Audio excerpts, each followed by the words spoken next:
Bienvenue sur Africa 24 dans cette nouvelle édition du QG Weekend. Voici les titres de l'actualité. Le maréchal Khalifa Haftar annonce la libération de la ville libyenne de Derna. Cette ville située dans la région orientale de la Libye était le dernier bastion encore sous l'emprise de groupes djihadistes depuis la chute du président Mouammar Kadhafi en 2011. Retour sur la 5e table ronde des investisseurs sur les risques politiques et commerciaux de l'Afrique qui s'est tenue en Côte d'Ivoire les 27 et 28 juin, un forum initié par l'Agence pour l'assurance du commerce en Afrique en vue d'améliorer le climat des affaires du continent africain. Et les boissons traditionnelles sont remises au goût du jour au Nigeria. La marque Exotica Zobo revisite le traditionnel jus fait à base de feuilles d'hibiscus, très apprécié pour ses vertus et ses bienfaits en termes de santé. Mais tout d'abord, une attaque a été perpétrée ce vendredi 29 juin contre le quartier général de la force régionale G5 Sahel à Sévaré, dans le centre du Mali. Cet attentat à la voiture piégée a fait 3 victimes, à savoir 2 militaires et un civil, et a été revendiqué par un groupe djihadiste proche d'Al-Qaïda. Notons qu'il s'agit de la première attaque contre ce quartier général de l'organisation régionale qui regroupe le Mali, le Burkina Faso, le Niger, la Mauritanie et le Tchad. Elle intervient à quelques jours du sommet de l'Union africaine qui se tiendra ce dimanche 1er juillet à Nouakchott en Mauritanie. En Libye, les forces du maréchal Khalifa Haftar ont annoncé la libération de la ville de Derna. Cette ville était le dernier bastion encore sous l'emprise de groupes djihadistes depuis la chute du président Mouammar Kadhafi en 2011. L'annonce a été faite par le maréchal Khalifa Haftar en personne lors d'une allocution télévisée le 21 juin. Plus de détails dans ce sujet de la rédaction.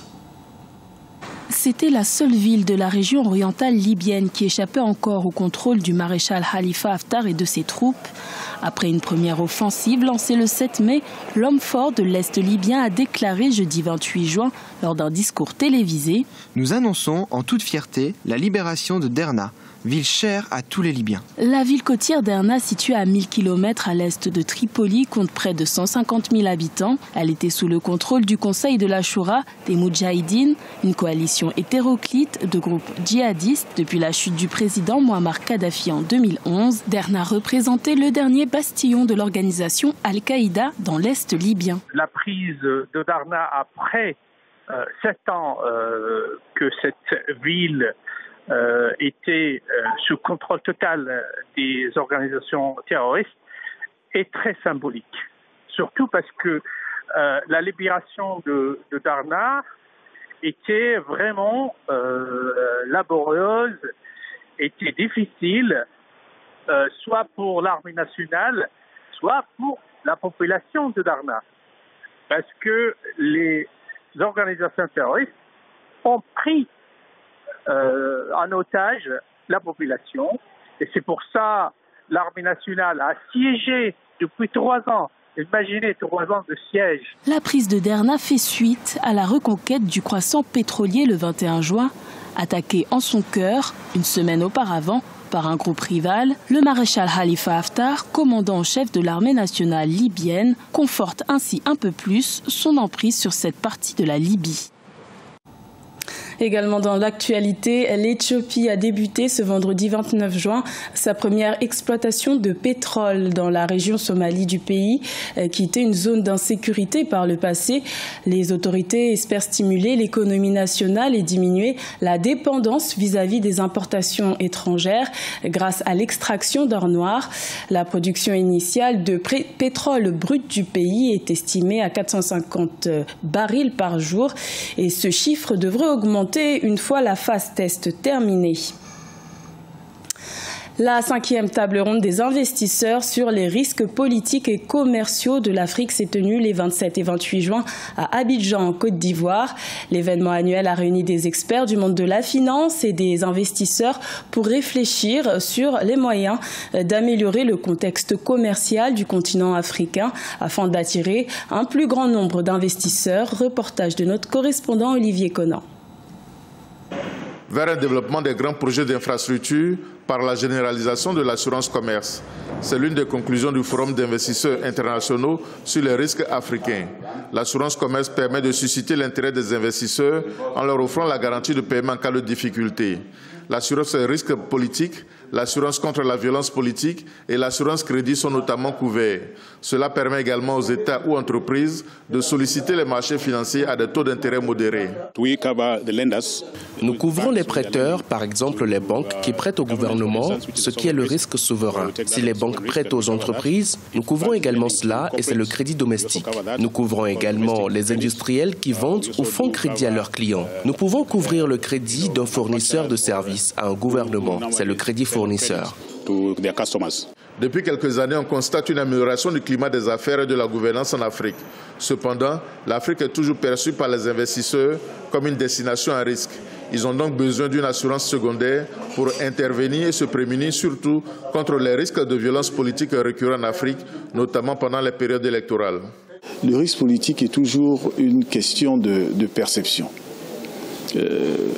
Pour un investisseur local, le risque politique n'a pas le même aspect que pour un investisseur étranger.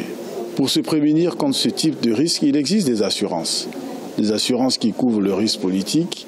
Il existe aussi des institutions, celle que je connais le mieux c'est Afreximbank où j'étais avant, qui a aussi des produits pour protéger les investisseurs, pour protéger les opérateurs. Créée en 2001 par le COMESA, le marché commun des pays d'Afrique de l'Est, l'Agence pour l'assurance du commerce en Afrique est le seul assureur investisseur multilatéral africain. Elle a assuré des transactions commerciales et investissements de 2,4 milliards de dollars, dont 159 millions de dollars à la compagnie Ethiopian Airlines pour l'acquisition d'avions. Au Nigeria, une boisson traditionnelle est devenue très populaire dans le pays. Il s'agit du zobo, un breuvage traditionnel réalisé à partir de feuilles d'hibiscus. La marque Exotica Zobo s'est servie de cette plante à fleurs réputée pour ses bienfaits sur la santé pour répondre aux besoins de ceux qui désirent consommer sain. Cheikh Omar Bandaogo. C'est une boisson déjà bien connue des Nigériens, mais Taiwo, elle, y donne un nouveau goût et une nouvelle présentation. Taiwo Mobong Djubola fait de la boisson traditionnelle d'hibiscus, le zobo, une entreprise rentable. Depuis 2 ans, elle la fabrique et la commercialise sous la marque Exotica Zobo. Selon elle, son projet répond à une inquiétude du marché nigérian, celle de consommer sain, et elle s'y applique. Bearing in mind that we used those products. Avec les ingrédients que nous avons utilisés, tels que la betterave, le citron, l'ananas et autres, nous avons eu un rendu très agréable et très concentré. Et de plus, il est sucré, avec des dattes, ce qui le rend totalement naturel. Pour sa consommation, tout le monde peut en prendre. Les enfants peuvent en prendre, les adultes et même les personnes âgées peuvent en prendre. Pendant la production, nous avons surtout à l'esprit que les avantages pour la santé sont nombreux. Et le retour que nous avons est très encourageant. Après le mélange des ingrédients, l'ébullition pendant 2 heures et la filtration, vient la mise en bouteille. En effet, Zobo Exotica est vendu dans divers magasins à Lagos, dans des bouteilles d'1 demi-litre et doit être consommé dans les 4 mois suivant sa production. Un paquet de 12 bouteilles se vend pour environ 5,5 $ américains. Mais actuellement, la jeune entrepreneur vise une conquête totale du marché de la boisson au Nigeria. Mon futur plan pour Exotica Zobo est de remplacer les boissons gazeuses dans tous les foyers. S'il n'est pas pris en cocktail, il devrait être pris comme jus embouteillé, comme nous l'avons fait. Vous savez, c'est un produit à différents usages. Cela peut être utilisé comme du thé, vous pouvez le prendre comme du jus et il peut être fait en cocktail. Déjà, l'entreprise vend environ 2000 bouteilles par mois. Exotica Zobo existe en 6 saveurs différentes, dont noix de coco, fraises, bananes, entre autres. À noter que l'hibiscus est connu pour équilibrer la pression artérielle et est également réputé avoir des vertus antioxydantes parmi d'autres avantages. Ce journal a été réalisé par l'ensemble de la rédaction. Merci de votre fidélité. Retrouvez dans un instant une nouvelle édition de l'information sur Africa 24.